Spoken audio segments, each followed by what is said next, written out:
You see, something's going to happen. What? What's going to happen? Something wonderful. What? I understand how you feel. You see, it's all very clear to me now. Welcome to the Occult Rejects. Today we are talking the Trivium and Quadrivium with some people who have been researching this topic for a long time. I want to go around and have people introduce themselves. Let's start with you, Lisa, and then we'll go over to you, Nick, and Tim, and then Daniel. Go ahead, Lisa. Thank you. And glad to be here. Very excited to hear about the topic. Y'all been talking about it for a while. And you can check out the occultresearchinstitute.org. Some of our rejects contribute to our website in a literary form. So check us out, occultresearchinstitute.org. Thank you. It's a great website. Go ahead, Nick. Hell yeah. Thank you very much, sir. And I appreciate you making this happen today, bringing Duane on the show. That is what's up.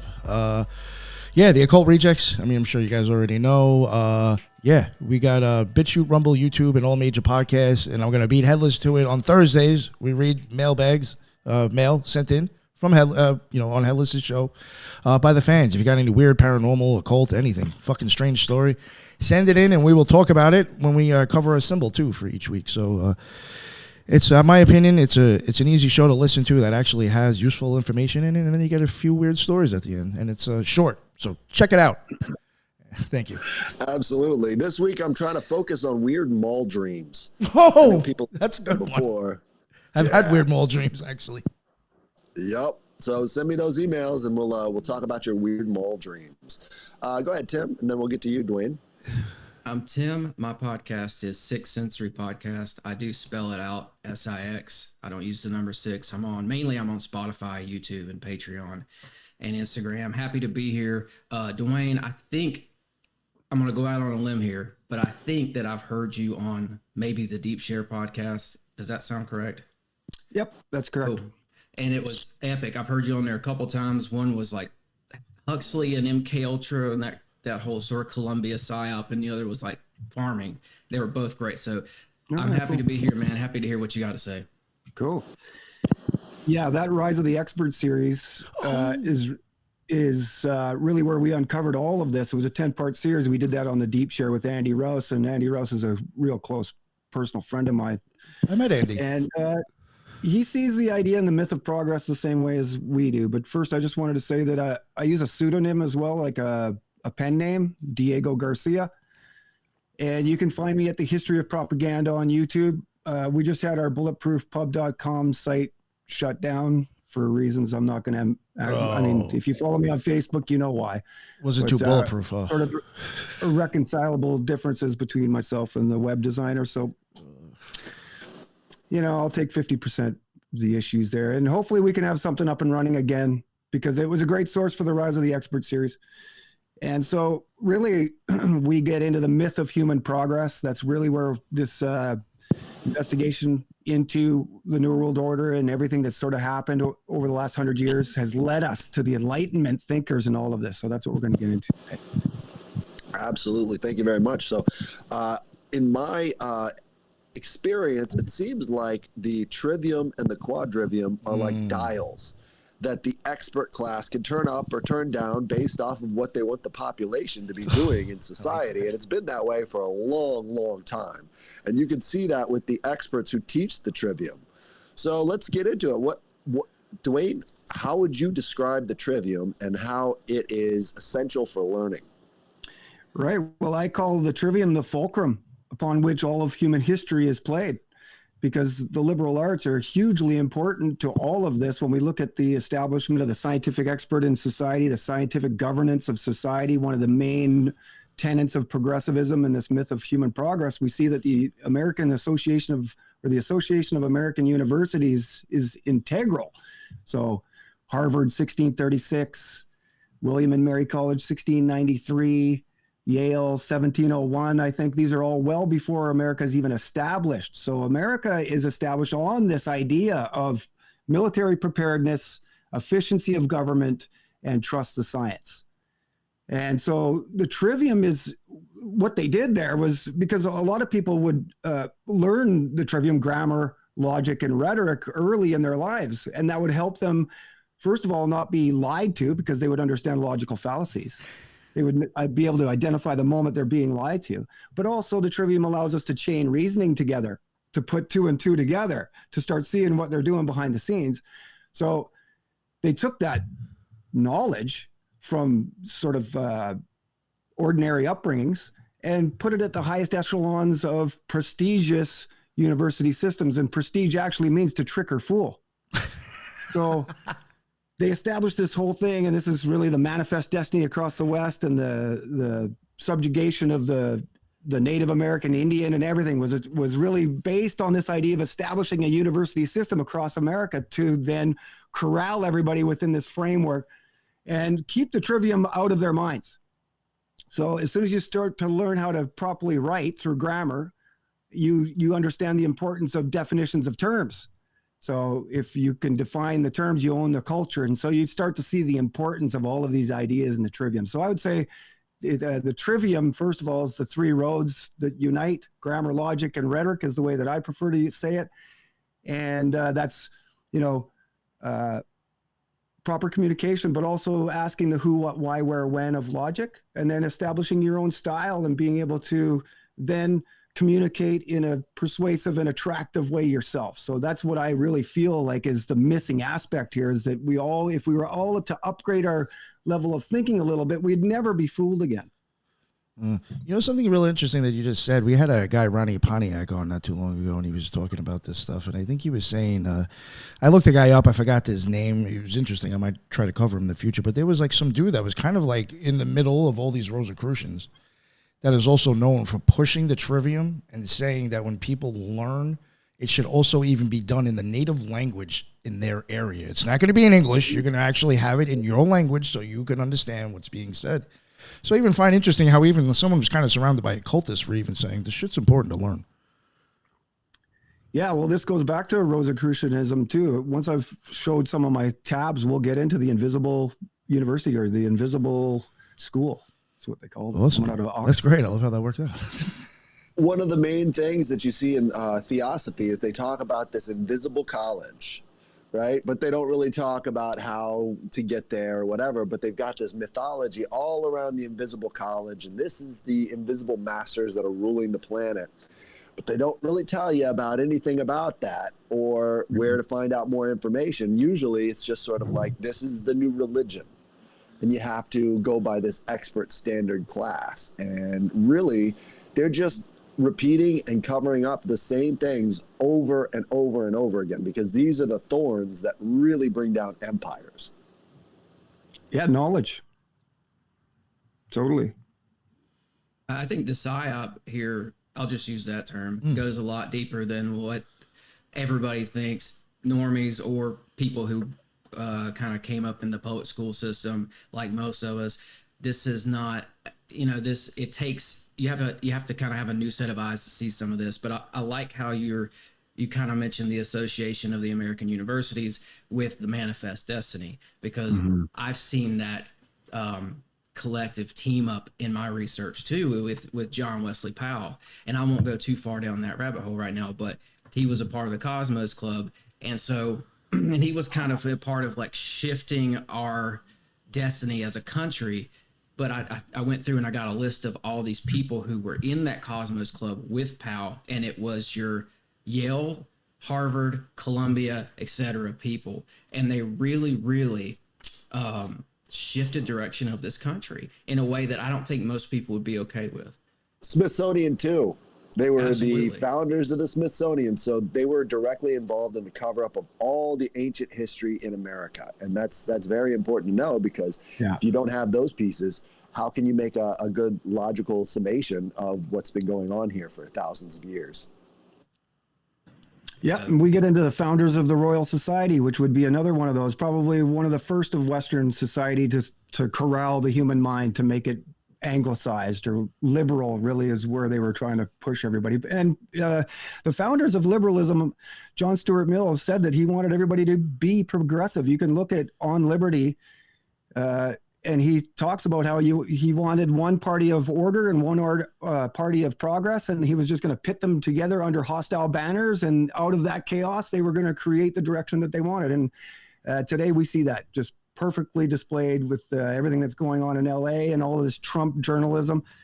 Trump mentions Manifest Destiny in his inauguration speech. And so then a couple weeks later, Elon Musk's kid picks his nose and wipes it on the Resolute desk. That desk has been in the Oval Office since forever. Every president since has shown through the Resolute desk being in the Oval Office as a healthy relationship between the British and the Americans. Well, Musk's kid X just picked his nose, wiped it on it, and the next day Trump removed it for refinishing, and it hasn't come back. So there's a move away from at least the royalty and the Queen that I see from that act, and still sort of playing out here in real time as the relationships between Canada, the British and the Americans have reached a really interesting head here as to which direction we're going to go. So, right, and the British were so integral in establishing the academic institutions all across the country, especially with Harvard, Yale, and all the rest of these. Those were British institutions, and I think the idea behind letting the British have control over these institutions came from maybe not as obvious agreement, but it came out of the War of 1812. So we're told that we won the War of 1812, but the British burned all of Washington, D.C. So how could you really call that a victory? At some point, they had to say, we need to end this because our constant fuck-ups are using all the resources of the country, and now we need to sort of settle. And so I think part of that settlement was letting the British institution of academia take over all of the minds of this country.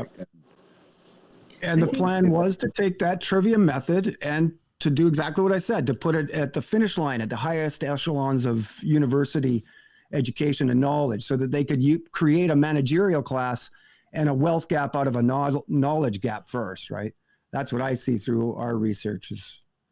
If I could comment on what Tim has said, it is for sure a psyop.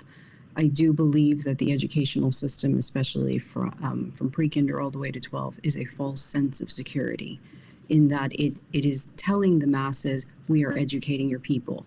But if you spent any time in the public system, I've taught in the system, you realize how dumbed down and watered down the educational system is.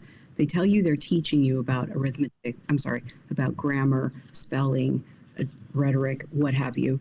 Yet, and I've also taught at the college, no one can write.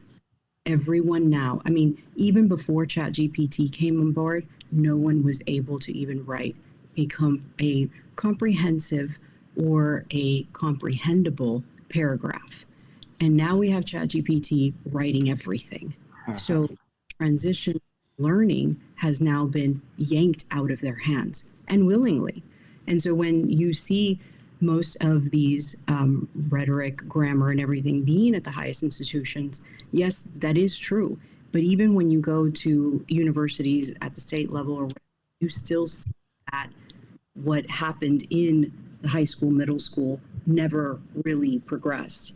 And so when you even look at science writing, that has also taken a huge hit. If you look at scientific journal, like in the 1920s, 1900s, it's beautiful. It's written beautifully. Everything is handwritten. Everything is hand drawn, obviously because of whatever. Read something now, it is so technical and so boring and so dry, you don't even want to finish it. So everything has been infiltrated in this false sense of security. Is we're educating everybody. Hey, you can click on the internet. You have all the information available to you. But do you really? Because I genuinely feel that the human mind has regressed in terms of education, or even being able to express themselves through communication, which is the Trivium. So I think you can see this very clearly in the syllabus for any course that you want to take. They list out the Trivium right there in the syllabus, but they don't have it labeled as the Trivium. So they're telling you all of the pieces, all of the grammar of that course. They're telling you how it all fits together, and they're telling you the presentation of it all in that syllabus, but they don't label it.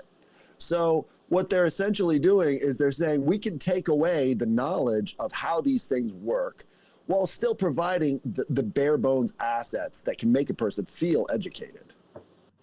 Correct. And then you look at people being educated and you want that and you go to that and you realize you can't. It's no different than looking at celebrities and seeing their life, but you know you will never attain it. It is it's the unattainable, really. You know, it's kind of funny too. If you look at the way politically these days, how people are polarized, both sides seem to have this sense of this in knowing that the other side doesn't have, that they seem to think that they have this understanding that you don't. And then the cockiness comes out. Correct. You know what I'm saying? And it's like you're actually just all ignorant and arguing at each other. Mm-hmm. Mm-hmm. Yeah. So I've got a couple different versions of the Trivium. You talked about us being deliberately dumbed down. And so when I'm sure you guys are all familiar with John Taylor Gatto and Charlotte Iserbyt, they wrote on the Prussian education system being adopted by the American education reformers. They both point directly to the liberal arts and the Trivium being inserted into higher education as the reason for this PSYOP. Okay, that's the education system, one aspect of it. But Marshall McLuhan also wrote the classical Trivium. So there is some debate as to which one you're supposed to actually be reading. Marshall McLuhan's a member of the elite. So I have yet to read this. I wanted to make sure that I had fully established myself as far as the Trivium goes. Make sure nothing falls apart here. Before I started getting into those, here's another one. You guys are probably familiar with this one. The Classical Liberal Arts of Grammar, Logic, Rhetoric, spelled, it put in the right sequence. And then it's just sort of, it's easy reading. It's like one page has one topic and it's got some pictures. And so that goes with this one, the quadrivium. And so it gets into all the different shapes, geometry, and the four aspects of knowledge under the quadrivium. And then the one that I actually prefer to read is Sister Miriam Joseph's, and she actually reverses the grammar, logic, rhetoric, but there is so much knowledge in there, and that's the one that I steer people towards, especially chapter 1 and chapter 9 into the logical fallacy. Sister Mary Joseph is a very interesting character when it comes to this. Wasn't she paid by the Rockefellers to be the personal tutor for a lot of these elitists that came out of there? I don't know, but that wouldn't surprise me. That's sort of how they do it, is they have this group of specialized tutors that go around and train the elites in thinking through the Trivium. And you have to kind of go through that course before you can become a high-level member. And her book is one of those things that you're not supposed to know about, kind of like the Tragedy and Hope. That's another book you're just not supposed to know about. And what's interesting, too, is I know we probably have a lot of disagreements with the guy, Richard, but the guy at Tragedy and Hope is being censored off of Spotify. If you go to his show, the Grand Theft World podcast, it's not available in the United States. He's broadcasting from the United States, but it's not available in the United States because he's teaching people the Trivium method. And that's not allowable. Once you reach a certain point of popularity, they've got to cut your access off. Well, I will say, if I can interrupt there, that Richard Grove is a gatekeeper. This is one thing that I've totally found, is that he will not talk about progressivism. He won't talk about the myth of human progress. He won't mention Louis Brandeis, Walter Lippmann, Felix Frankfurter, J.P. Morgan, all these founders of progressivism that really instituted everything in our modern world. They just stopped short. Like the technocracy is the beginning of history, just like FDR is the beginning of history. We've got to go back to Woodrow Wilson and the beginnings, 1900 to 1920, to really see where everything that we're fighting against today was established, including the Federal Reserve, taxation, Federal Trade Commission, surveillance, the administrative state. All of these things were established under Woodrow Wilson's New Freedom, 1912. And the architect of all of that was the first Jewish U.S. Supreme Court Justice, Louis D. Brandeis. So these things just start to blow your mind. And speaking of going back, I mean, I've got to think that the Industrial Revolution had a hand in this in creating a worker class. And I was just looking up some dates here that Marshall McLuhan, he starts to come on the scene right around the time that Rockefeller dies. So it's like, okay, you got Rockefeller and Carnegie and those guys who are kind of around for some of that industrial revolution dying off, and it looks like they're maybe bringing in this new wave of people like McLuhan to kind of carry the baton. But you said something about a gap in a knowledge class, and I've got to think that there's a lot of this was seeded in that industrial revolution where they created the 9-to-5 zombie who doesn't have enough time to even study to know what's happening. Yep, and that's Louis Brandeis that set precedent for 8-hour work days, 5-day work weeks. I mean, it wasn't fully. I mean, there's been alterations to that throughout the years, but he basically sets precedent with what they call the protocol of peace. And so Brandeis brings together labor and capital because the worker didn't want to be scientifically managed. This is one of the terms that Brandeis apparently coins, the principles of scientific management, written by Frederick Winslow Taylor. And this is another aspect that Richard Grove and all of these guys won't get into. It's a real great indicator as to whether or not they're gatekeepers and whether or not they're trying to keep information from you, is when you introduce the idea of scientific management. Now, I've talked to Derek Brose about this. He's blocked me from every conceivable social media arena because I reminded him when Musk started doing this efficiency movement, he was wondering where this all came from. And I reminded him that it comes from the progressive era, 1917. They created this efficiency movement from this book, The Principles of Scientific Management, from where Louis Brandeis coins the term. And on the cover, I'll show you through this little presentation, has on the cover is a fasces. What a surprise. Public-private partnerships, right? And the building up of the military preparedness, this all starts to happen in the preparation for World War I. And surprisingly, a lot earlier than most think. 1910, Brandeis is already thinking about a land for the Jews in Turkey. He's already talking about this in his own writings as early as 1910 is what we've found. Right. And I think if you want to go back even further, the Platonic philosophers put forward the idea of the 7 holy sciences. And what you see with the writings of Julian the Apostate, as he's talking about what Christianity was doing, it was dumbing everybody down and getting them out of understanding the 7 holy sciences, which was one of the main purposes of spreading Christianity, is you had to get people into this sort of loop of you've got questions. Well, there's a God of the gaps for that. We don't need to answer those questions. And what we end up finding over and over again is that these 7 holy sciences, the Trivium and the Quadrivium, keep popping up despite that. So despite all of these problems, you still have to have a rulership class that maintains some sense of, legitimate, authoritative knowledge base. And so as much as they'd love to get rid of the Trivium and the Quadrivium, it doesn't seem to work out that way because you need at least somebody competent pushing these levers of society. Yeah, Walter Lippmann said that this great society that they were creating couldn't be governed by men that knew the difference between right and wrong, but only by the technic that created it. That's 1921. And so he coins the term stereotype. The entering wedge is what he called the expert. Now think about that for a sec, right? And these guys are the ones that established the trade union, right? So this is really what the trade union is. It's a scientific expert getting between man, capital M, and his labor, right? A lot of people look to the trade union as a place where it empowers the individual. Well, it doesn't. It's far easier to manipulate or coerce a board of people that you're actually familiar with and friends with than the millions of workers around the world. So this is why they established trade unionism along with labor relations and scientific management. If you guys have ever watched the movie Metropolis, that's really the storyline of the whole movie, is that guy brings labor and capital together and they're being fed into this big fire-breathing machine that's called Moshiach. Now that's one of the first ever movies.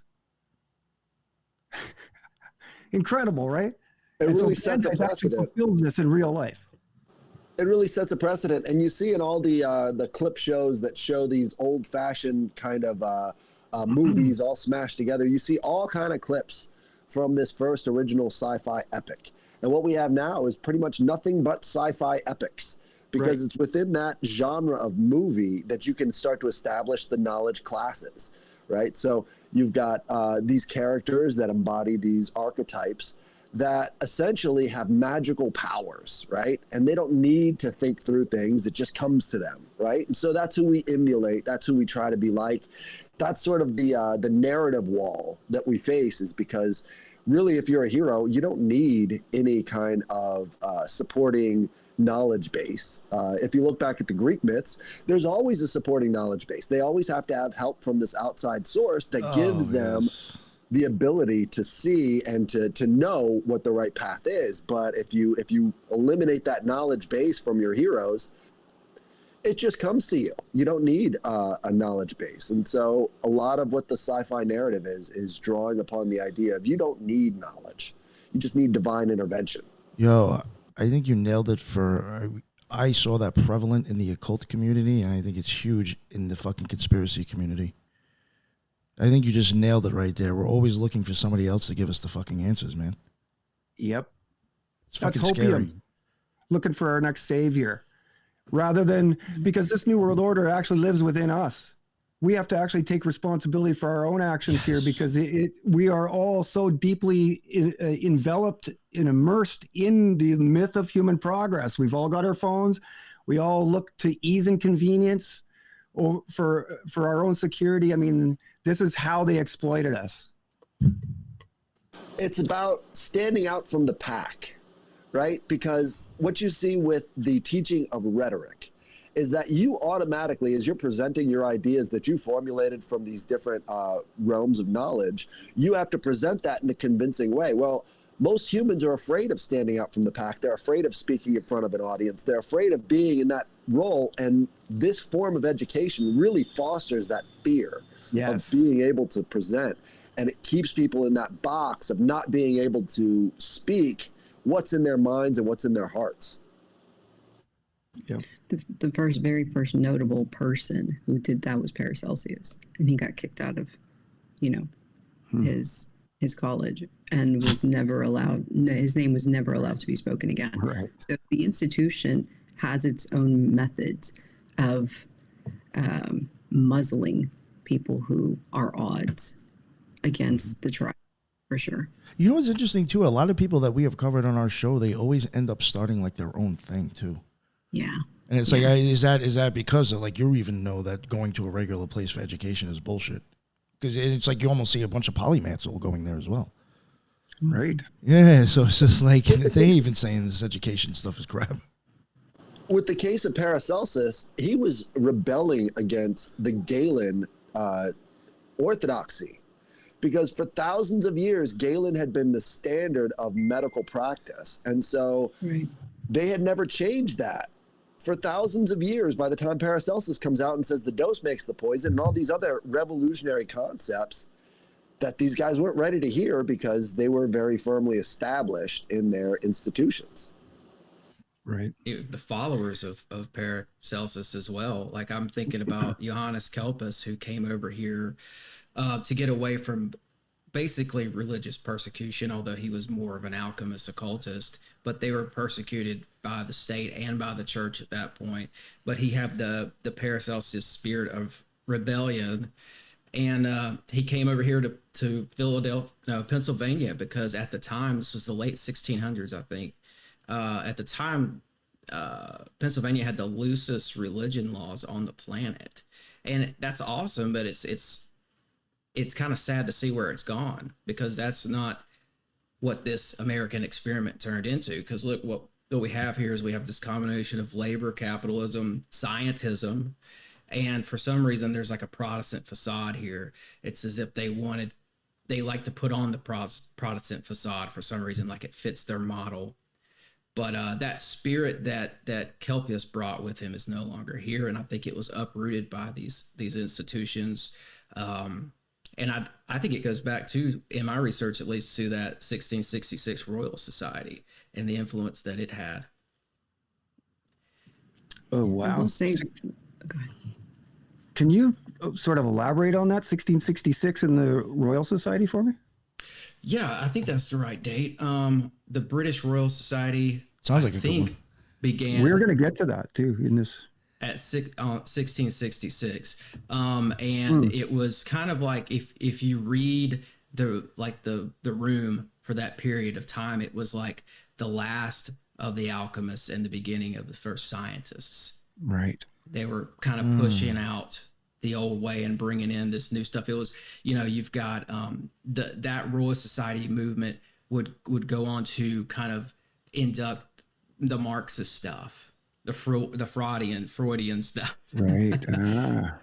And you get your bulldog, Marxist bulldog, Huxley, the original Huxley, coming out of that Royal Society, and he's out in the institutions in the 1800s, really pushing this theory of Marxism and Darwinism as well. I forgot to mention Darwin, but he was, and he was he kind of broke the seal for Darwinism and for evolution to kind of be inducted into the public schools eventually over here. But it started over there at the Royal Society.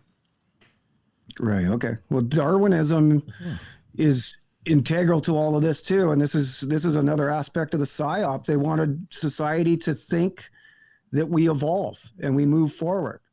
Auguste Comte's positivism also assists in that it doesn't allow us to stop and ask questions. So oftentimes when we ask about, what their claims are about climate change, global warming, we're asked to sit down and shut up. The science is settled is another great way to say that. That's really Comte's positivism. So to understand the philosophical approach here actually would have probably been the fastest, most expedient way for us to all understand this world, because those Enlightenment thinkers is where all of this started. You think about the basis of it, of Enlightenment. It was to step away from the church. It was man versus God. Man saying, okay, I can go and measure and calculate and quantify my environment, and then I can make decisions as to where I want to go. So it was really a split from the church. And so we see it from the scientific revolution and really the introduction of Copernicus's heliocentric model. This is really where everything kind of starts.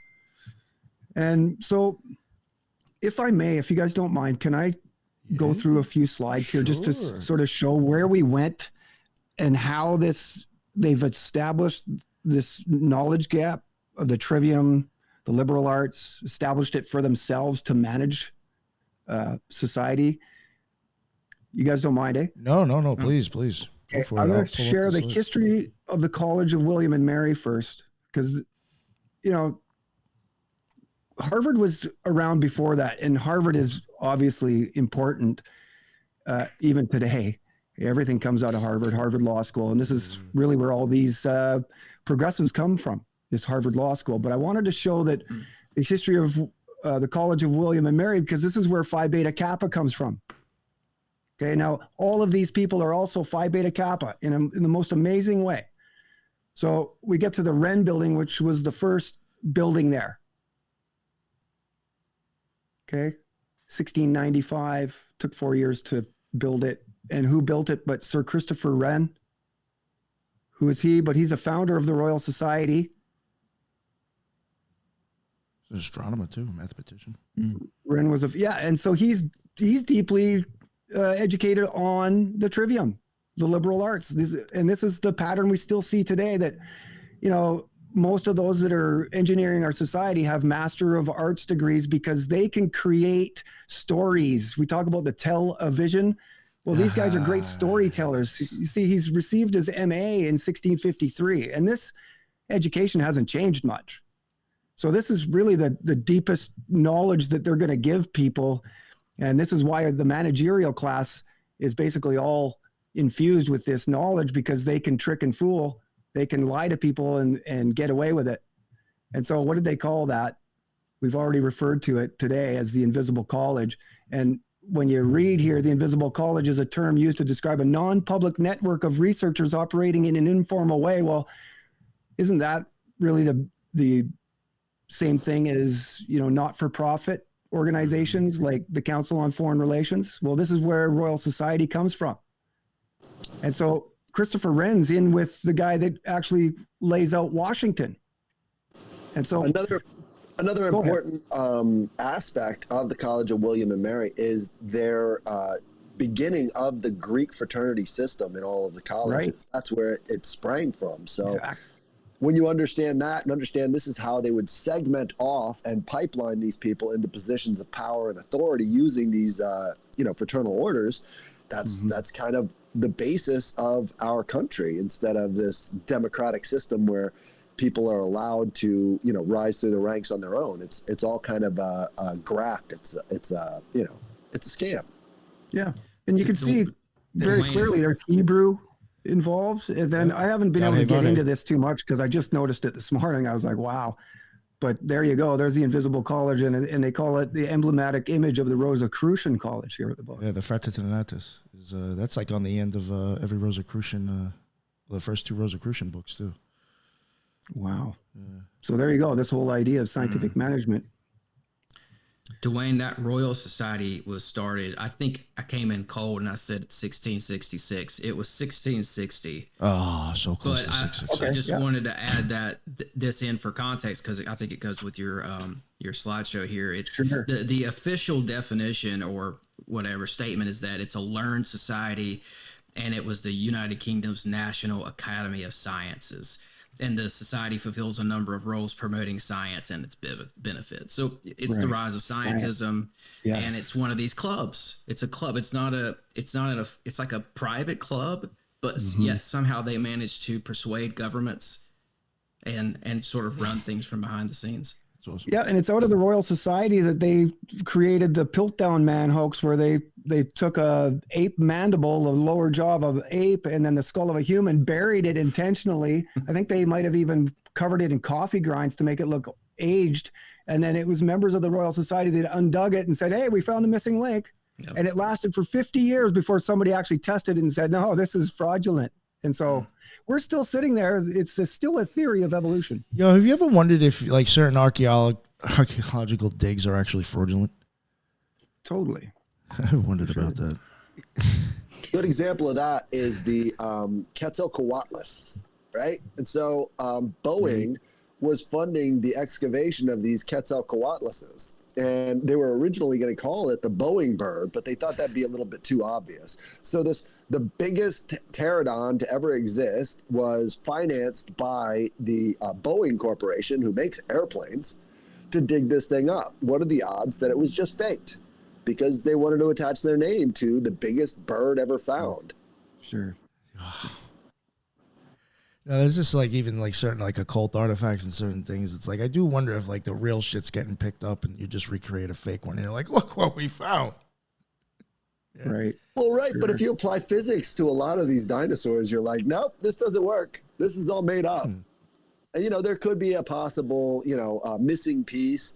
They do have a lot of bone fragments, but to put those bone fragments together in any kind of rational way, they really didn't do their jobs too well. If you were going to put together a dog bone skeleton and then compare it against what you see with the dinosaurs, you see that there's a lot of differences that you necessarily wouldn't know unless you've seen the animal. So on one hand, it's fake, and on the other hand, it's fake. So at some point, we've got to understand that because, basically they can control how we see ourselves based off of this archaeological evidence and where we come from. Yeah. I think it's crucial to point out what Duane said about evolution is still a theory. I mean, it seems to me that it was an idea that got brought forward by these private clubs and then pushed out by the state.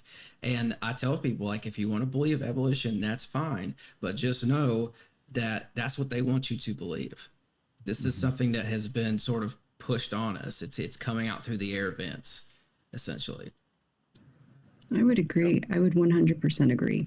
Because when you actually read the text on the origins, it doesn't talk about evolution. It talks about natural selection. So it's almost like they bastard the entire text. Yeah, and Darwin. He went into Ecuador and he was looking at finches. He wasn't saying it applies to the rest of the world. He was just saying that niches were filled based on the availability of resources. Right, and most people think that Darwin got it, or Herbert Spencer derived his ideas from Darwin, but it's really the reverse. Gotcha. Yeah. That's exactly right. Yep. They needed a patsy. And I think that's what this whole system really comes down to, is these private clubs, all these other sort of non-governmental institutions. They need a patsy to push forward their new narratives. And so we find that over and over again. I think Elon Musk represents one of these figures that is a patsy figure. If you look back at his own history, you find that I believe it was his grandfather was the head of the Technocratic Society of Canada. Technocratic Society. There you go. Sure. Yep. Joshua Haldeman, he founded the Technocracy up here in Canada. And, basically up until about 15 years ago, you would see these Technocracy buildings. And over my life, I'm 50 something years old.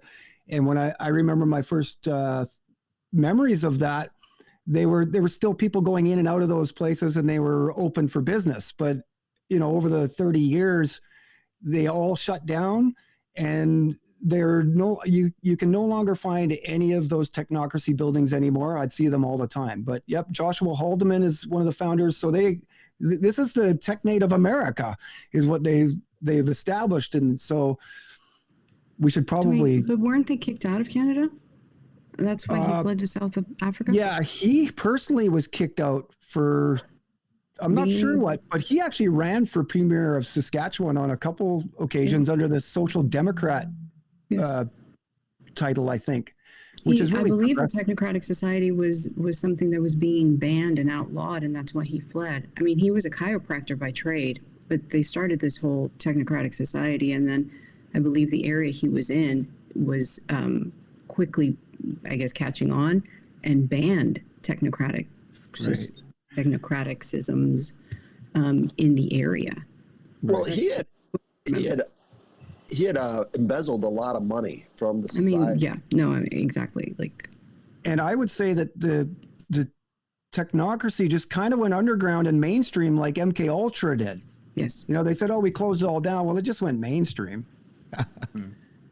Was it a Huxley, do you think, involved with aiding that? Was it, Aldous Huxley, perhaps, with books like, what's his book called? Brave New World. Was that established what? Well, was there an MK Ultra aspect to that, to get the public into a certain mindset? I in one of my articles, I say that Aldous Huxley was actually the head of MK Ultra. Wow. Now, that's crazy, but I'm not the one that said it. It was the head of the military at the time, and I can't remember his name, but I've got it all documented. It's actually on my YouTube site at the History of Propaganda. I can't remember his name. His dad is Thomas Henry Huxley, Darwin's bulldog. Yeah. Oh yeah. This is all about the elite aristocracy. These are all members of the aristocracy. The Cambridge apostles, they're all bisexual and highly intellectual. And so this is really where the formation of political salons comes from, where they sit around the house and sort of hash out these ideas. And this comes from the French Revolution, which comes from out of the founders of liberalism and the Enlightenment thinker. So you can start to see there's a continuity that goes all the way back. Every time you start to look into the backgrounds of some of these people in our modern world, they go all the way back in their schools of thought, back to these Enlightenment thinkers, the founders of what we call liberalism today. One of the things that caught my attention one of the things that caught my attention about the history of trade unions in America is that oftentimes these trade unionists would have a Freemason, so-called independent, negotiating for them between capital and labor. I think, the call was coming inside the house. They wanted to establish this sort of unification of labor and capital. And the Freemasons that were negotiating these terms were part of that. Yeah, and there were wars fought. The worker didn't want to be scientifically managed and thrown into a factory. He was quite happy doing other things. So, yeah. Go ahead, Lisa. Did you want to say something? No, just really quickly. Julian Huxley was one of the considered architects of the evolutionary pushing theory, and as well as eugenics. This is where we get most of our influence from, is from him. Yeah. I mean, you don't hear a whole lot, but a lot of his writing in the early ages, in the early time of it all, he's very integral into all of this. Yeah. Yeah, and the dad there again was Thomas Huxley, who I think he died in 1895. So while old man Huxley's alive, pushing Charles Darwin out there for everyone, what you see sort of hand in hand happening over here in the States is this John Wesley Powell working with the Smithsonian in 1880. And if you look at that group of people that he kind of compiled, this was all in Washington, D.C. This is the private clubs in Washington, D.C. working behind the scenes to sort of perpetuate this public narrative. But with Powell, he's got this group of the Cosmos Club, and it's all these guys in Harvard. The father of, they've got this guy who's the father of map making in America. They've got the founding members of the National Geographic Society. They've got the American Association of Geographers. They've got the U.S. Geological Survey guys. They've got American Philosophical Society guys, Bureau of Ethnology, Literary Society of Washington, Philadelphia Shakespeare Club, librarians of the Smithsonian, librarians of Congress. You see where this is going. Yeah. All these clubs are under basically essentially one roof when you look at the people involved, and they're working hand in hand with what's happening over in Europe with people like Thomas Huxley. That is wild. Yeah, and it says here on that Wikipedia page of John Wesley Powell, believing that progress was linear and inevitable, Powell advocated for government funding to be used to civilize Native American populations. So, and mentioning social Darwinist Herbert Spencer here too as well on his page. So you can see he's just another member of this overall movement I was not familiar with, but yeah, there's definitely some research to be done on this guy. Yeah, he goes back to Garfield even.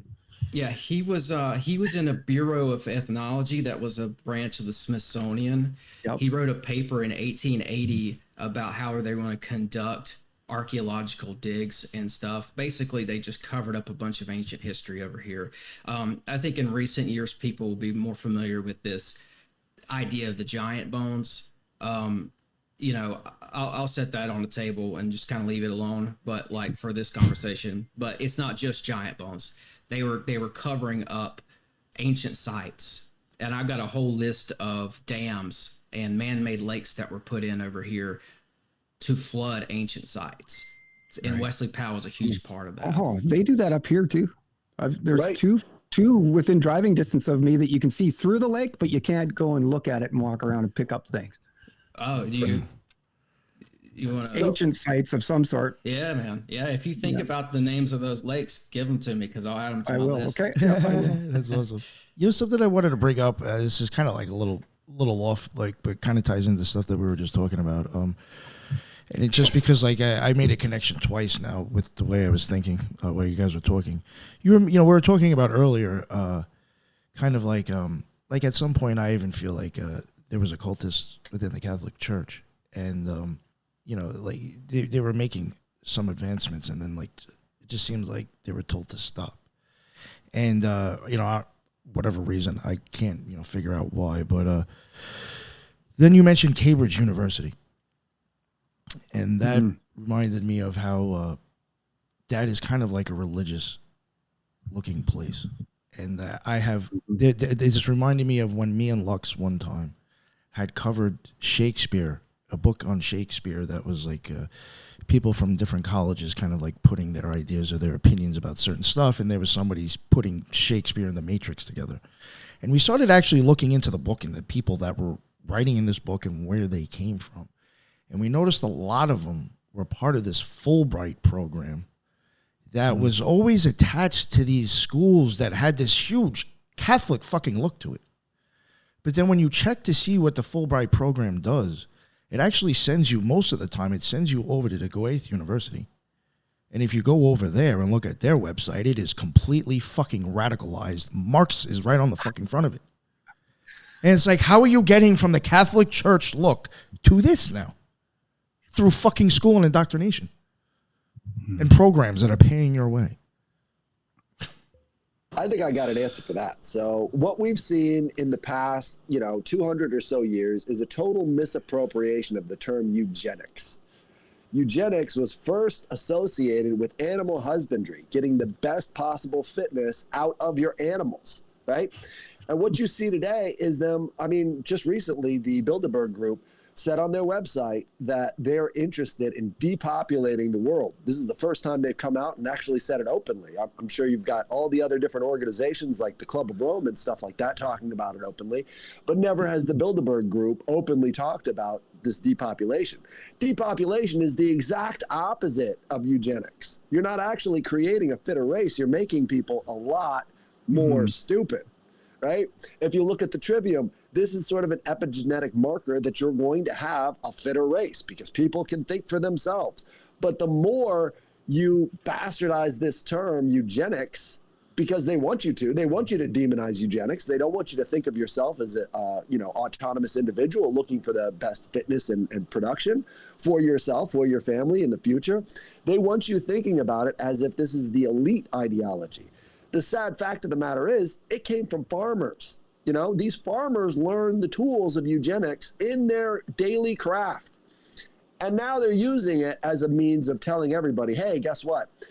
If you don't like eugenics, well, if you like eugenics, you're a Nazi. But it's like, wait a second. You're telling me that if I want the best for my kids and for their future, that's a bad thing? And it's always associated with abortion, too.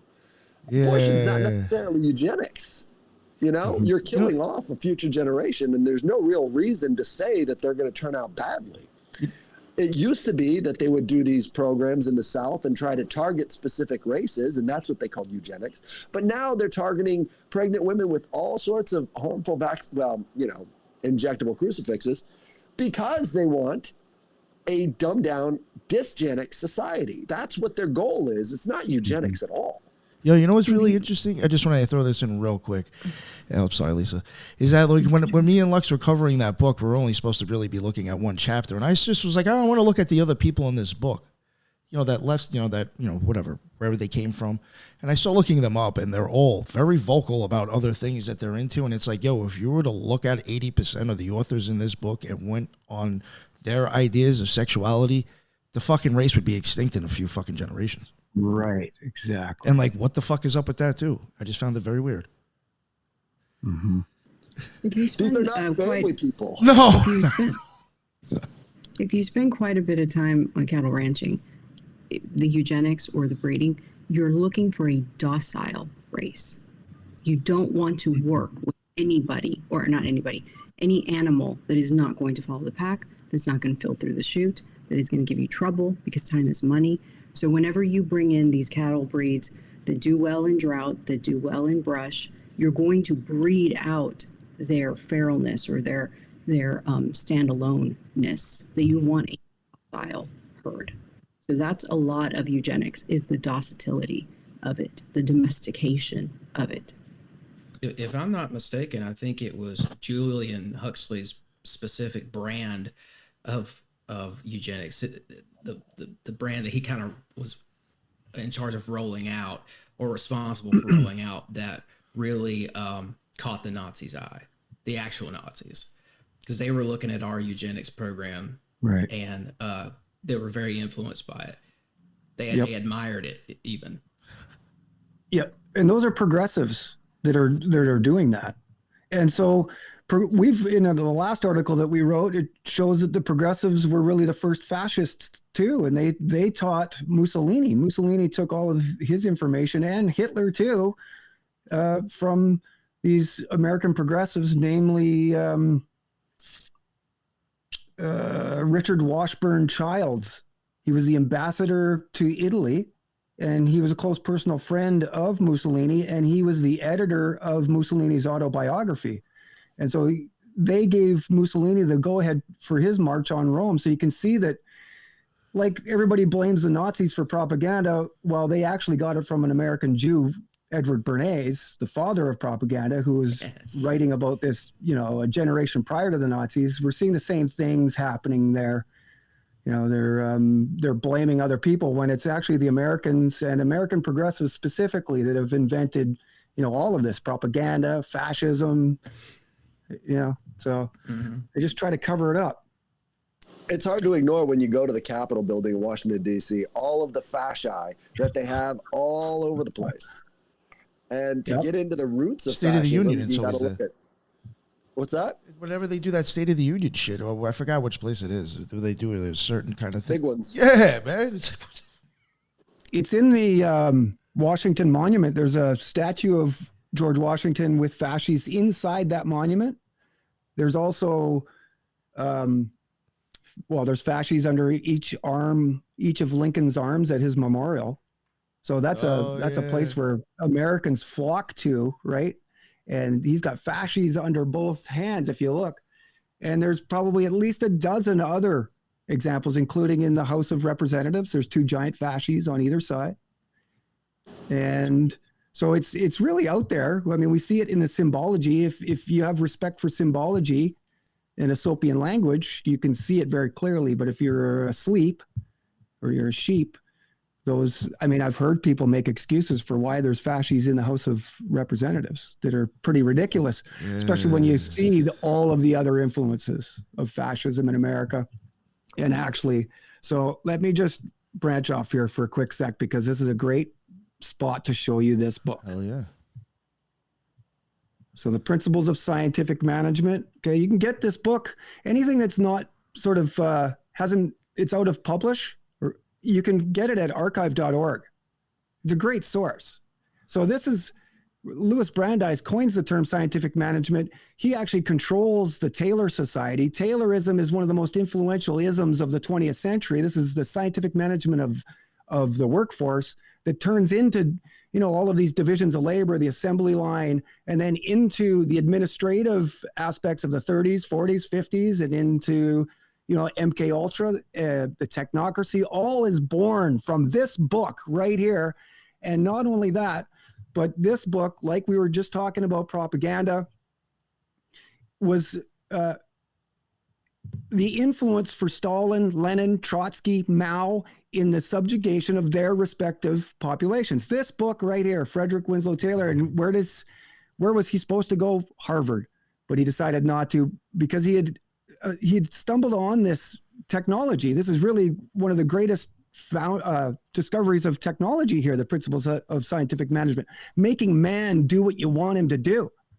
So this is when we look at Elon Musk and Doge, the Department of Governmental Efficiency, he's really hearkening back to this right here, written 1911, and then republished to the public in 1913. And this is really the foundations of one of the main aspects of progressivism, efficiency. So I found that incredibly enlightening when I saw the fasces sort of discreetly embossed on the cover of the Principles of Scientific Management. And I think it's important to note how the progressives have been tied to wars. They believe that wars are the best way to push forward their domestic policies, because when everybody's focused on what's happening with their kids being deployed, being recruited, they can get away with a lot more tyrannical policies here at home, while all the people who could resist are away at warfare, which is decidedly different from the ancient Greek form of eugenics, which was you go and you fight so that the best ones come back. If you've noticed, all of the words, half of our words come from Greek, and all the words having to do with military stuff also has to do with birth, like infantry, the naval forces. All of these words are all about birth, because the warriors who come home from these battle campaigns, those are the ones who should be breeding the next generation. This is sort of the reverse of that. We can get our agenda through much easier when all of the people who could resist us are now, dutifully obeying orders overseas. Yeah, Hegel said war is progress, peace is stagnation. So really what we're seeing from all the way back to Lincoln and Ulysses S. Grant is that war is good for business. So, those are really your first fascists, if you want to really, get serious with the definition, is Lincoln and Ulysses S. Grant and all of these secretaries of war. And who was one of the first was the founder of Skull and Bones, Alfonso Taft. And so his son comes along, William Howard Taft, and he's a part of this 1912 election, this famous progressive party year where all three were progressives. You look at the founding of progressivism in America, that's Theodore Roosevelt's Bull Moose Party. So he's very much like a cult of personality like Mussolini. When you see him, he's waving his arms and he's preaching Americanism, nationalism, patriotism, and preparedness, military preparedness. And that's that military aspect to our Western society, whether you're an American, Canadian, or British. And there's people driving Hummers around here now that are, basically the vehicle comes out of military, right? But you see soccer moms driving around Hummers and all of these kinds of things now because we are just so immersed in that. And so here in Canada now, Trump has got Carney looking to preparedness and starting to be more militarized here in Canada. And that's never really happened, I mean, especially in my lifetime, but in the last 100 years, you haven't seen that, but we're seeing it now. So the three tenets of progressivism: efficiency, preparedness, and trust the science. That's all we see in our society right now. And it should also be noted that in 1918, they banned the speaking of German in the United States. So what they wanted to do was make sure that everybody who had a German ancestry and probably spoke German with their grandparents or other immigrants that had come over were not able to do so anymore. And I don't think they could really have a World War II without the deracinated German population of the United States, which makes up the entire red part of the United States. Like all that red part, that is the German population. Well, if they don't know their roots, they're more likely to go over there and start killing, their cousins. So you have to have this deracination of people from their roots and from their heritage for these progressive policies to really take root. Mm-hmm. It's weird. I mean, I know a lot of other countries do it. It's not just Germany, but if you really start looking at places in the United States that's actually named after places in Germany, it's fucking ridiculous. Mm-hmm. Yep. Real crazy. Yeah, we're deeply influenced by German culture. I think that's what ultimately happened here. We had American culture, or we were in the middle of developing it, but it was all hijacked and, from our education system to sociology and the founding of the social sciences, but also psychiatry, psychology, even our ideas of law. This is Louis Brandeis changes that through sociological jurisprudence. He takes social science and this social activism and puts it into law. So now we argue cases not based on law, but based on stats, facts, and data, which can be manipulative. You can manipulate those in any way, shape, or form you want if you wanted to tell a story. So now you have liberal arts people telling you stories, great stories, through the use of data, stats, and facts. And that today still is looked at as the origins, and it's called the Brandeis Brief. To this day, they still use it. And he taught the ACLU, the NAACP in how to be radically, to radically reform society. He was there teaching all of them how to do it. One of the best comes examples out of this as well, right? Critical race comes out of this as well, right? Sure. Critical race came out of the legal realm, and it transferred over into the rest of society. So these things do have a massive influence on the rest of everybody else. Yep. And they're being propped up by all of these elitists who think that they're better than you. But one of the ways that you could see this shift in social culture in the direction of this progressive idea is in the divorce law in this country. So women make up 83% of the total consumption of society. So getting her to take all of the resources from him is like a stimulant for the economy, because you wouldn't have so many frilly things being bought if it wasn't for these, really progressive divorce laws that basically look at men as less than people. So you've got this transforming of society based around these, arcane beliefs in progressivism and how to stimulate the economy, when it's really just destroying lives left and right. Yeah, progress is regression. That is actually one thing Trump is tooting about that he will change as well. This is divorce laws. He says that they are fucked up. Yeah. I like that. If I could go back to something, I like how you're pointing out this strange fascination that the fascists had with war. It seems like they saw like a capitalistic advantage to war. it seems like Mussolini understood that. And like, then you see Hitler come on the scene. Hitler was very fascinated with Mussolini. He kind of adored Mussolini. They were friends. They spent a lot of time talking together. And Mussolini, you know, he's leading the charge of this new kind of wave of fascism where they're including war. And then he's got this strange relationship with the church, the Catholic Church. Kind of, he had something worked out with the Catholics. Mussolini did. And then later, as Hitler's coming into power, he works out a deal with the German Catholic Church. So I just find that relationship very odd, that you've got the Catholics standing almost in silent solidarity or unison with the fascists. And I wonder if we took a page out of that book, like Americans did, because of our sort of capitalistic fascist stuff happening here alongside of the Anglo-Protestant church that we've sort of propped up and chosen to be like our facade, to use that word again. Nick's covered here the Rotary Club. And the Rotary Club is so important when understanding religion and how it plays a role in society. This Rotary Club is made up of all of the leaders of these different faiths, and they rotate the different leadership classes within the Rotary Club to basically set policy for all of them. Nobody's looking at the Rotary Club. It's everywhere. Right. And this is how they communicate and get this stuff together. It's convenient. They all have boats. Yeah. Been sleeping on the Rotary Club. Yeah, no, for real. Yeah. They actually, the CIA and Mormonism tied directly into it. It's fucking wild. Yeah.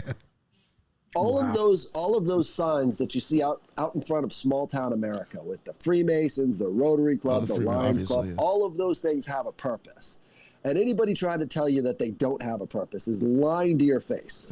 So what they're saying is this is who owns this place. You may think that the government is in control, but these guys are the actual owners of this system. So you better not cross them. That's the whole point of these signs is this is who owns this town. And if you look at the Freemasons, can you tell when the lodges took root or when the town first came? Because they're synonymous, you know?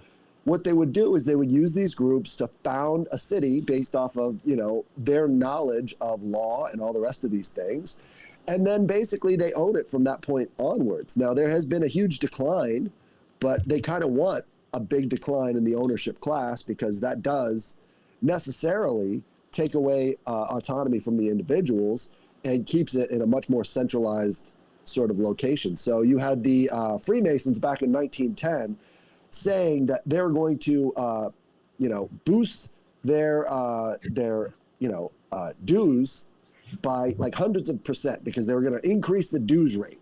Back then, nobody liked that. And they all agreed at this fraternal conference that takes place in Washington, D.C., that, I guess the Freemasons got it. So you have this massive decline of fraternal orders around the same time that they wanted to push everybody into this corporate medical scam. So before that, during these times when you were a member of these fraternal orders, you would have what they call lodge practice. So a doctor would be specifically assigned to a lodge, and that doctor would service everybody in that lodge. And he made a decent profit because, they had their own insurances and shit too. Right. And so instead of having that system which empowered individuals and kept costs low, the Freemasons and everybody else decided they were going to get rid of lodge practice. The AMA was a big part of this too. And then transfer everybody over into this for-profit hospital system. And that was a big step in their progressive direction because once you have direct control, centralizing all of medical authority under these, Masonic type doctors and leaders, can people really escape from that? We're living in matrix after matrix here. You know what's really interesting, you saying this, is that now, I don't know if people would even notice this or even think much about it. I just did because, like, somebody that was in my life at the time dealt with hospitals a lot. But, like, around COVID, so many hospitals were fucking glomming up private practices. And now they all have to adopt their shit. It was fucking wild how that started spreading like wildfire around that time. with what lodge Rockefeller practice, did, right? with lodge practice, these doctors that would service these lodges would have reserved rooms inside the hospital. So if anything got, too far out of hand, they could take their patients directly to the hospital and then pay a nominal fee to make sure that, they're cured in a decent way. Well, again, people start moving away from this, hospitalized system. They start having private practices where they can, not charge people these exorbitant insurance rates.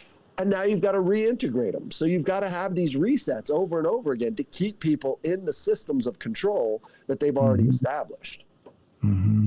Yeah, going back to your point on Freemasons and their control of our society, in Brandeis Part 6, The Science of Law, we talk about Nathan Roscoe Pound, he's a close personal friend of Brandeis. He's considered a progressive. He's Harvard Law School dean during these years, but he's also the grand master of the Freemason Lodge there in Massachusetts. Now, I have the history of Freemasonry here in a 6-volume set, and it said that Lodge of Massachusetts is the most influential in the Western Hemisphere. So you have the dean of Harvard Law School establishing sociological jurisprudence. He's a Freemason. He's doing lectures on Masonic jurisprudence at this time.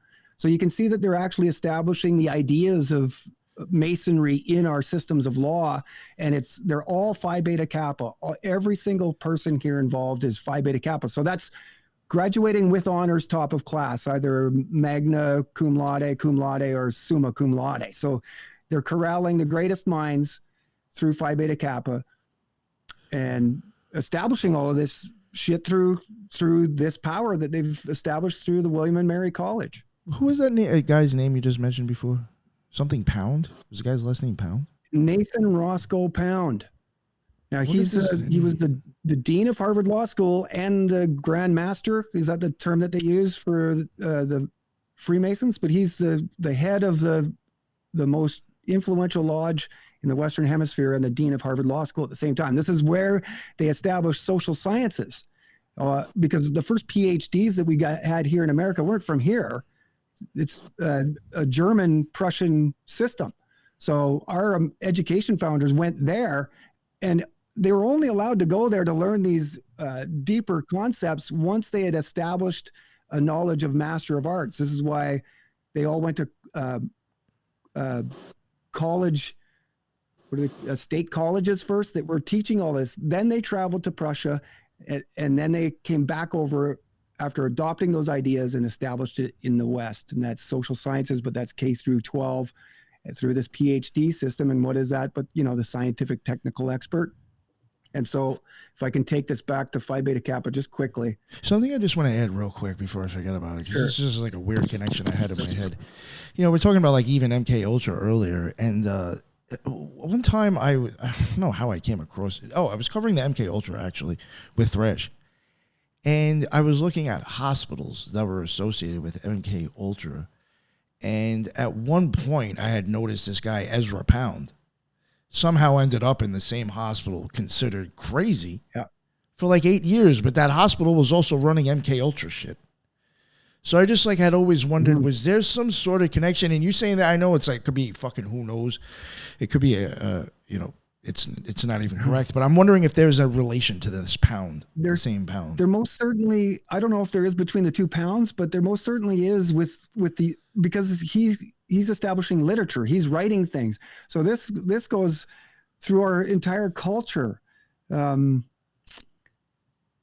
Jane Austen and a lot of these female progressives that were all about women's suffrage, they're all writing things in the same vein that they want us all to be leftist, and they're exploiting us through our liberal sentimentality. So yeah, Ezra Pound is really part of the same thing. I mean, when you really step back, anybody that's famous or well known in our world today is really, and that includes Tom Morello right now from Rage Against the Machine and what he's doing.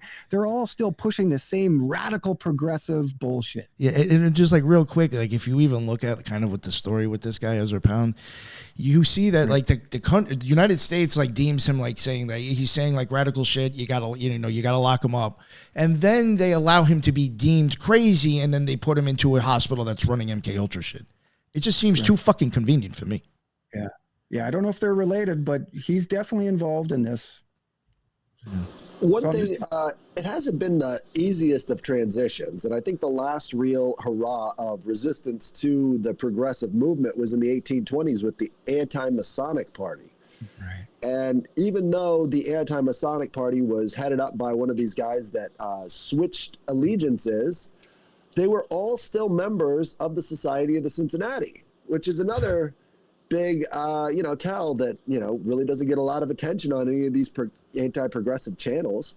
But the Society of the Cincinnati is all the European blue bloods that ended up taking over the United States, because these were the officers during the Revolutionary War, and they've kept their sort of mission and their corporate agenda all throughout that time. And you can look at the Civil War as being a battle between factions of the Society of the Cincinnati, Can I point out, I was on a show with Nick and JJ, and we figured out on the show that the headquarters for the Society of Cincinnati sat directly across the street from the Cosmos Club in Washington, D.C. Right. And actually, I got a map right. Yeah, it's a weird area over there when I filmed it. I was like, there's some weird shit over here altogether. It's like, it's like a power hub for Western civilization. They're running shit out of there. Right. And I want the viewers to realize these names haven't been said because your alt media is controlled. They're not doing the type of research that it takes to actually free yourself from this stuff, because they're not talking about these institutions that have established themselves as the ultimate expert authority on everything in your lives. Right. And so I just had this map. I just happened to have this map this morning. We were talking about buildings in Washington. 1727 19th Street here is the House of Truth. This is the political salon in which they altered the definition of liberalism. We can get into that. Here's the Phi Beta Kappa Society. Just like take your dog for a walk, you'll be able to go between the two. And then I think this is this has to do with the Society of Cincinnatus. I believe this building, can't remember what it is now. I was just doing this research this morning, but you can see that they're all connected. They're all this is DuPont Circle, so they're all within 10-minute walk of each other. And then these are all within a mile of the White House and the other organizations like the Carnegie Endowment and all of these others. So you can see that they're all strategically placed in and around Washington. Yeah, there was so many places I went to in Washington, for like weird fucking occult buildings or like societies. Scientology has a bunch of places out there. You got L. Ron Hubbard's spot out. It's fucking just weird. It's like, why are these all around here? Like when you start looking at that, you have to start being like, who's really fucking in charge of Washington out here? The Mormon temple is right outside of the Beltway, because within the Beltway, you can only get up to as tall as the Washington Monument, 550 feet. They decided that they wanted to be the tallest building in Washington, so they built it right outside the Beltway and made it even more massive than the Washington Monument, because that's what they were going for. That's the idea. That was the takeover. If I may, the Nathan Roscoe Pound is cousins with Ezra Pound. I put the article in the chat. And just for viewers, Ezra Pound, it was very influential to Peter Thiel and all of his tenets that he espoused. Look at that. Yeah. Palantir, all of that all starts in the idea of human progress. That's awesome. And it's so important to look at Peter Thiel starting to, I guess, kidnap or take these promising young individuals outside of the college system and put them into his system. Because what he definitely says that people should not be educated and just start your own thing. Right, because what he knows is that if you put all these promising people through the meat grinder, they're going to come out on the other side worthless. So he wants them to work instead of actually, doing all the feminist studies and all the rest of the crap that really screws up your mind. And basically, he's the only outlet into the elites that now can exist, because he's the only one doing this sort of outside academia with still having the authority of his name attached to it. So this guy's... But he has the Thiel College, so it's almost like don't believe in Jesus, but I'm Jesus. Right. It's the same thing. It's the same thing. Yeah, Like no. Huxley's religion of no religion. Then you get the Yeah. Zizians because of that shit. Yeah, And exactly. he's pushing Christianity hardcore out in California It's right just now. a facade. Okay, Right. let me show you guys For something. sure. Let me show you this Technate of America. So this is Musk's. Can you see that orange North America, basically? Yeah. You guys can see that? Beautiful. So this is the map that was drawn up by the Technocracy, and it's called the Technate of America. Now, when I look at that, ownership of Greenland, Canada as a 51st state, ownership of Panama Canal, renaming the Gulf of Mexico, all of a sudden starts to make a lot of sense. Yep. Is this probably like part of the Heritage Foundation fucking movement too?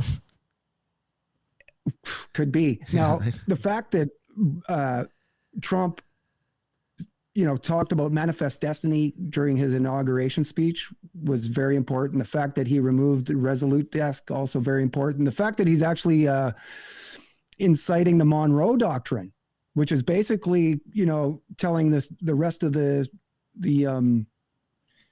colonialists, the Spaniards, the Portuguese, the Dutch, the British, to stay out of the West, leave us to control, Central and Southern America, and just make, the two Americas or the three Americas all one. And I this map stops short at Colombia and Venezuela, but I would say that their overall plan would be to take the whole continent of South America as well.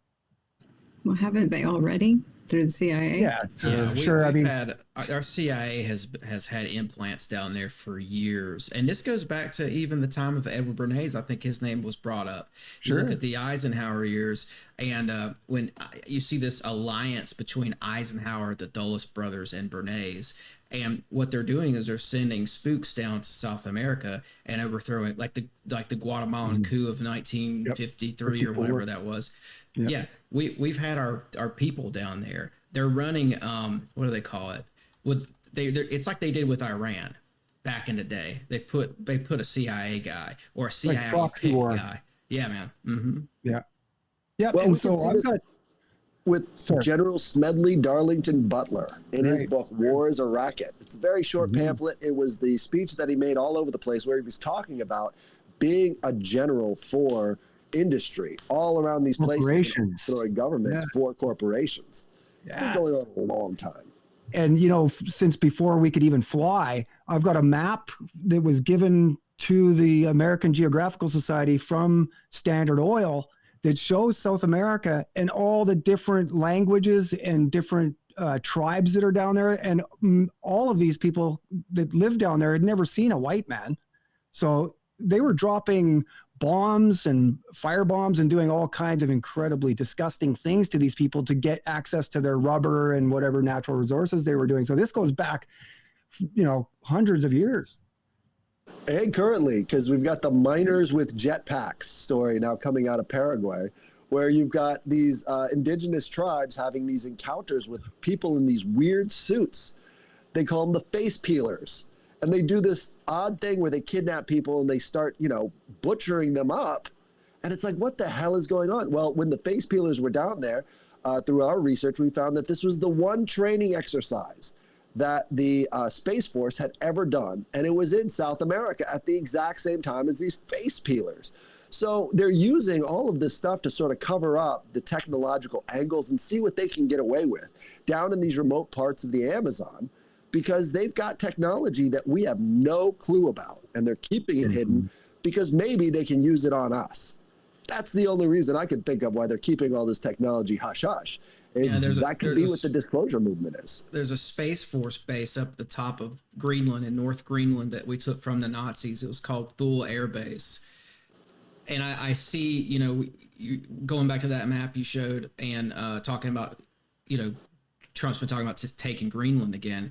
I think it has something to do probably with our Space Force activities up there. And I think that they want to remilitarize Greenland like Byrd was talking about back in the 50s. Because if you militarize that landmass, you can Antarctica it and keep the public out forever and do all your secret space stuff up there behind a curtain.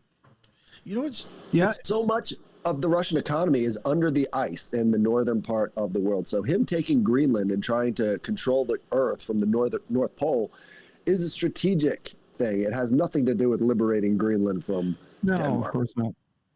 No, and Northwest Passage is something they've been trying to achieve forever too. That was part of the original Manifest Destiny, right?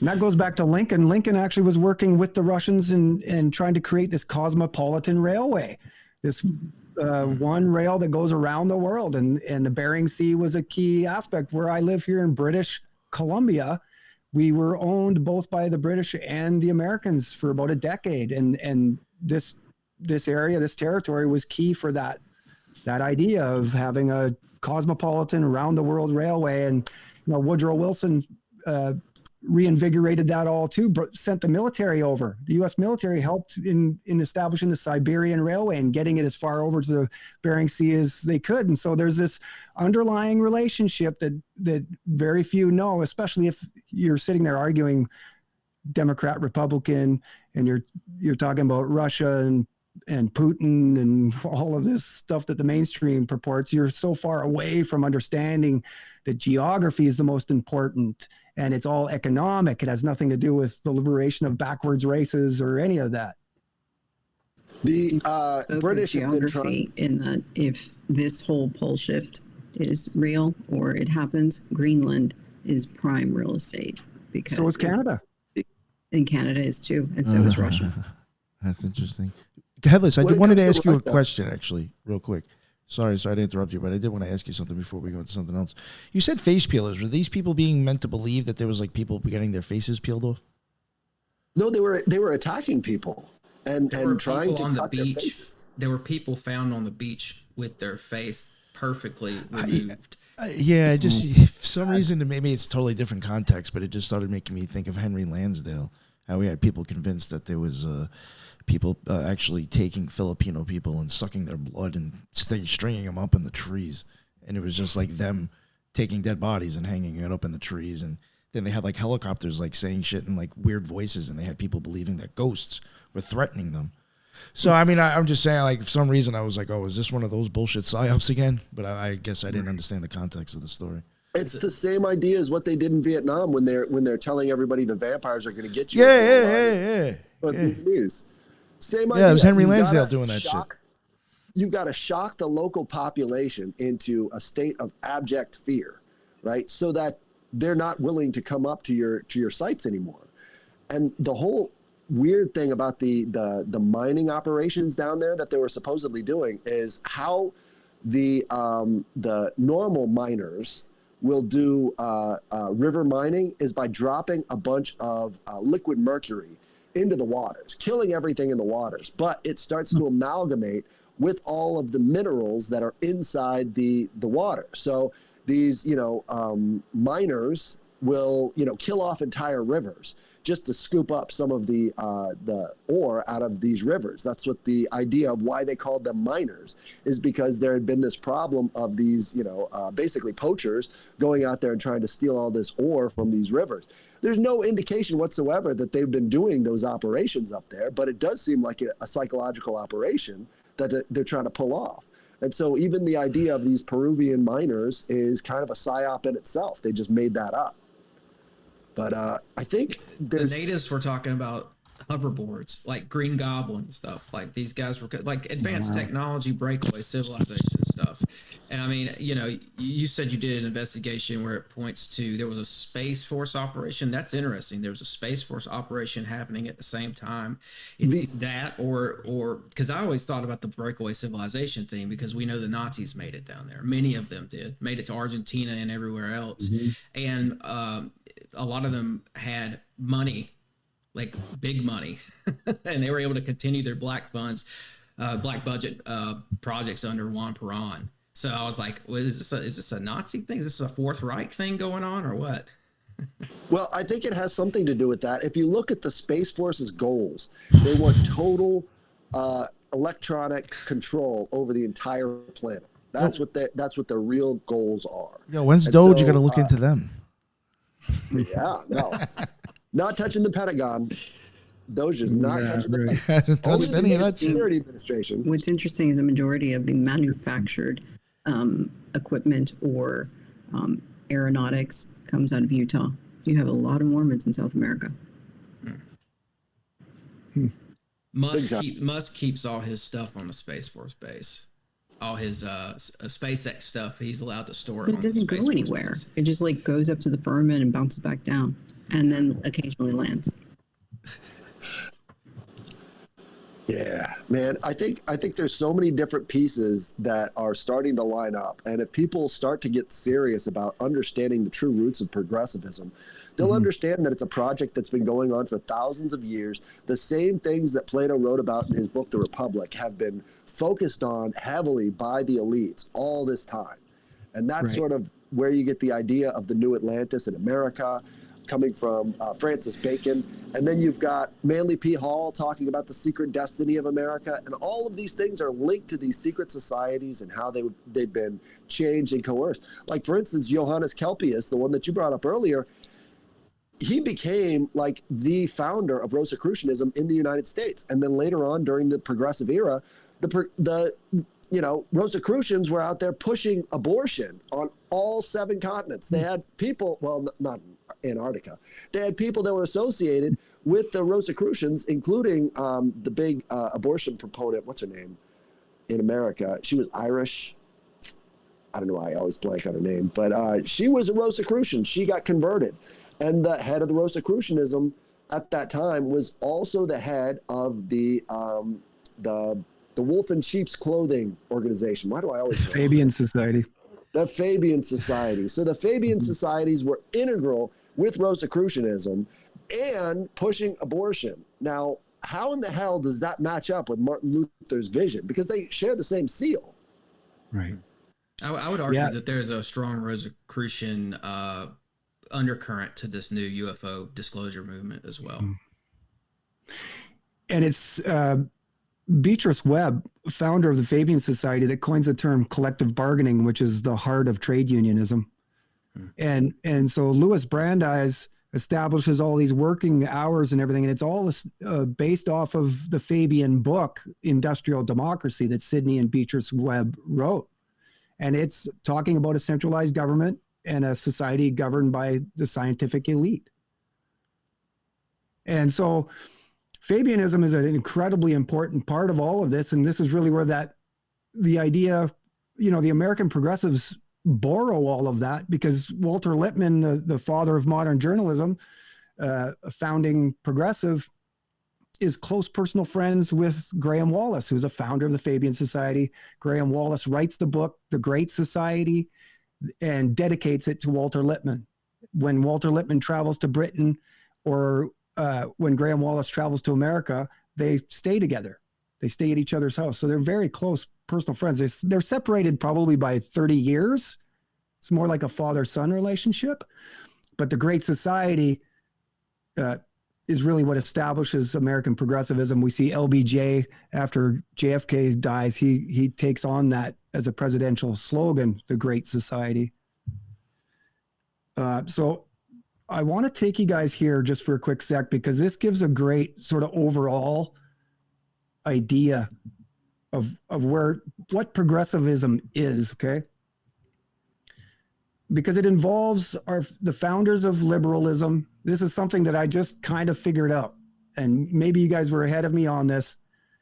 But just as a general ideology, progressivism is a left-leaning political philosophy and reform movement that seeks to advance the human condition through social reform. So we're talking about the social contract.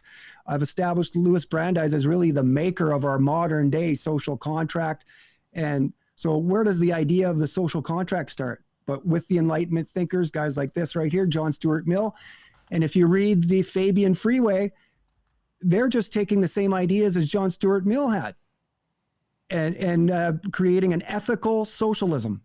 He Comte and all of these guys are traveling in the same circles with the utopian socialists of the revolutionary wars and what was going on in Europe. So you can see that. And I've actually got a quote from his book here, if I can find it, where he talks about needing everybody to be progressive. So can you see that? There's a yellow book here now on the screen. No, it's kind of stuck on the same. Okay, hang on. same Oh, yeah, Wikipedia yeah. thing. Okay, let me try this again because this is critical right here for everybody to understand. Just give me a minute. Uh-huh. Yeah, sometimes switching sites can get a little annoying. Yeah, I was hoping It was because it was Margaret all in the Sanger, same though. tab. Margaret Sanger. Sanger's the one who converted to Rosicrucianism in 1915. And so the head of the Rosicrucians at that time was also the head of the Fabian Society.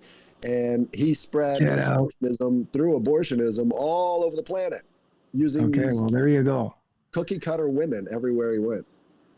So here on Liberty, so John Stuart Mill, if you guys aren't familiar, he's really looked at as a founder of liberalism here in the West. Okay. And so here he talks about two parties being, am I on the right page? Page 85? Right there. There's where I want to be. See if I can get that a little bit closer. So in politics, again, it is almost a commonplace, he writes, that a party of order or stability and a party of progress or reform are both necessary elements of a healthy state of political life until the one or the other shall have so enlarged its mental grasp as to be a party equally of order and of progress, knowing and distinguishing what is fit to be preserved from what ought to be swept away. Okay, we were talking about all of that earlier. So he states in here that he wants everybody to be progressive. So one party of order, a party of progress, and they fight under hostile banners is the actual wording that he uses for this left-leaning progressive, I guess you call it a party, but it's not really. It's this underlying unseen, unheard aspect that's infiltrated our media and both parties. This is what it is. This is, what color do you get when you mix blue and red but purple? And that is the purple. That's the color of their flag. And, we're seeing sort of color revolutions going on, and the choice of color that they use often is purple. So Purple, huh? Canaanite Phoenician color, huh? right, exactly. This is what other people have been pointing out to me and it's a royal color too. Yeah, for sure. This is how they got rich, is they sold directly to the royals and they cut out anybody else who couldn't afford it. So the Canaanite Phoenicians back then were one of the wealthiest societies, if not the wealthiest society out of everything. Right. And suddenly we're just supposed to assume that they went away. I think after the Punic Wars, they integrated themselves inside of these Eleusinian-style mystery schools. And they maintained their empire through this type of progressivism. Yep. These, policies that only favor the elites, only favor the bankers. These Canaanite Phoenicians were the ones sailing all across the world. They were a sailing empire. And you've got law of the ocean, law of the sea, which is directly related to these Canaanite Phoenicians. All of these corporations directly related to the Canaanite Phoenicians. And yet, they've got the purple flag, for fuck's sake. Yeah. And so he states, I regard utility as the ultimate appeal on all ethical questions, but it must be utility in the largest sense, grounded on the permanent interests of man as a progressive being. This is where it all sort of gets established. And when he's talking utility, he's talking Jeremy Bentham. And Jeremy Bentham's the creator of the Panopticon, right? The most efficient penitentiary you could ever have, where all of the inmates are able to be seen by one security guard. So and this is where the greater good comes from. We heard that during COVID, that, you got to be for the greater good. You can't have an opinion here.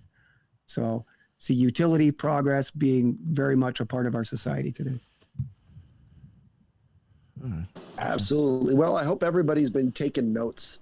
I think this is probably a good place to break off. Definitely want to explore this more. Progressivism is the unstated thing. It's like when they talk about the progressive era, they never give you a date for when it ended.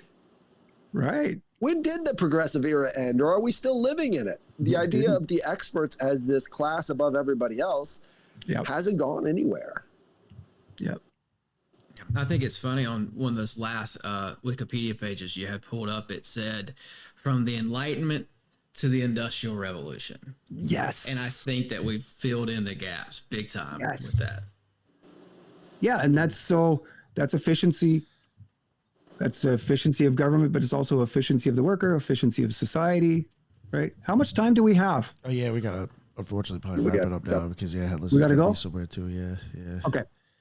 Yeah, no, we could definitely continue this. Yeah, for sure. There is much to go through here as far as the history. We can get into the enlightened absolutists and cameralism, the adoption of the scientific, like a group of scientists that surround the president. So we see that FDR's brain trust, and who's involved there but Louis Brandeis, Felix Frankfurter, Walter Lippmann, the same progressives, the same founders of all of this strife that we see, and they're behind the New Deal.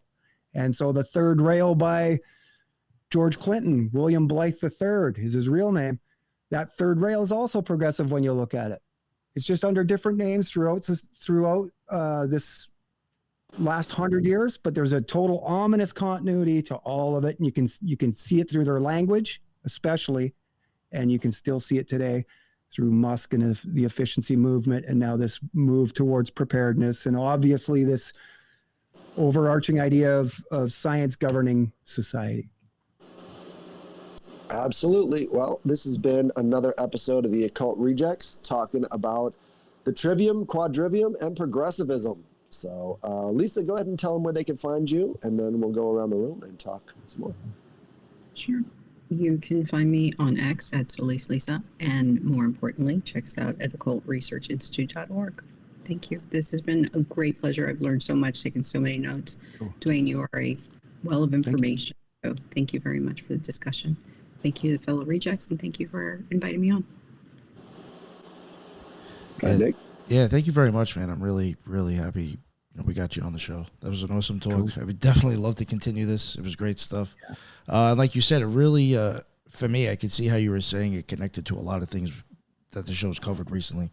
Even I say in the last year, there was connections that are popping off in my head. So this was awesome, man. I really appreciate it. Thank you. Yeah, cool. I appreciate it. We didn't even get to the connections with Cincinnatus and William of Orange and all of those things. This is a part two. Really profound. So yeah, I appreciate you having me on. I appreciate the time to be here to explain sort of these deeper concepts. And you can find me at The History of Propaganda presently on YouTube. Thank you so much. Go ahead, Tim. I'm Tim Constantine. My show is Sixth Sensory Podcast.